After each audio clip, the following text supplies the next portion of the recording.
നവകേരള സദസ്സും കോൺഗ്രസിന്റെയും ഡിവൈഎഫ്ഐയുടെയും പ്രതിഷേധവും രക്ഷാപ്രവർത്തനവും ഒക്കെയായപ്പോൾ ഡിവൈഎഫ്ഐ കാണിക്കുന്ന തോന്നിവാസങ്ങളെ ന്യായീകരിച്ചില്ലെങ്കിൽ രക്ഷയില്ല എന്ന അവസ്ഥയിലായി CPM.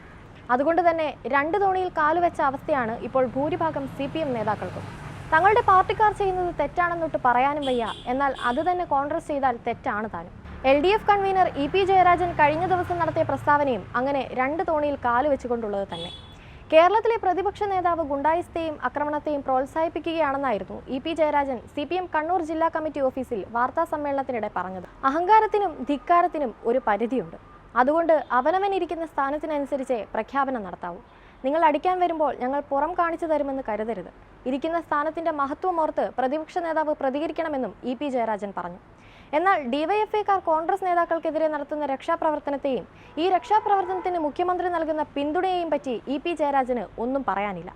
തന്റെ കൺമുൻപിൽ വെച്ചായിരുന്നു മുഖ്യമന്ത്രിയുടെ ഗൺമാൻ അനിൽകുമാർ കോൺഗ്രസ് നേതാക്കളെ ഒരു കാരണവും കൂടാതെ തല്ലിച്ചതച്ചത്. എന്നിട്ടും അത് താൻ കണ്ടില്ലെന്ന് പറഞ്ഞ മുഖ്യനെയും EP ജയരാജന് ഒന്നും പറയാനില്ല. നേരെ മറിച്ച് ഡിവൈഎഫ്ഐയുടെ രക്ഷാപ്രവർത്തനത്തിൽ പൊറുതിമുട്ടി ഒടുക്കം പ്രതികരിച്ച കോൺഗ്രസിന്റെ ഭാഗത്ത് മാത്രമാണ് ഇപ്പോൾ തെറ്റ് മുഴുവനെന്നാണ് EP ജയരാജന്റെ വാദം. ഗുണ്ടായിസം കേരളമാകെ വ്യാപിപ്പിക്കാനാണ് കോൺഗ്രസ് തീരുമാനിച്ചിരിക്കുന്നത്.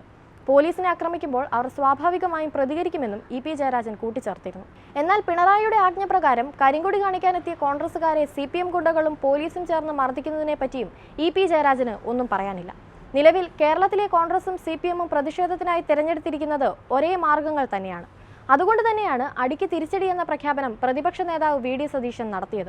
പക്ഷേ CPM നേതാക്കൾക്ക് ഇപ്പോഴും തങ്ങൾ ചെയ്യുമ്പോൾ അത് നല്ലതും മറ്റുള്ളവർ ചെയ്യുമ്പോൾ അത് മോശവുമാണ്. കോൺഗ്രസ് സംഘർഷമുണ്ടാക്കാനാണ് ശ്രമിക്കുന്നത് എന്ന് പറയുമ്പോഴും നവകേരള സദസ്സിൽ പോലീസിന്റെ പണി ഏറ്റെടുത്ത് ചെയ്യുന്ന CPM ഗുണ്ടകളും അതുതന്നെയല്ലേ ചെയ്യുന്നത്? എന്തുകൊണ്ട് പിണറായിയും ജയരാജനും ഒന്നും അതിനെ എതിർക്കുന്നില്ല, അല്ലെങ്കിൽ അതിനെ വിലക്കുന്നില്ല? അതുകൊണ്ട് തന്നെയാണ് കേരളത്തിലെ ഭൂരിഭാഗം ജനങ്ങളും CPM നേതാക്കൾക്ക് ഇപ്പോൾ രണ്ട് നയമാണെന്ന് പറയാൻ കാരണവും.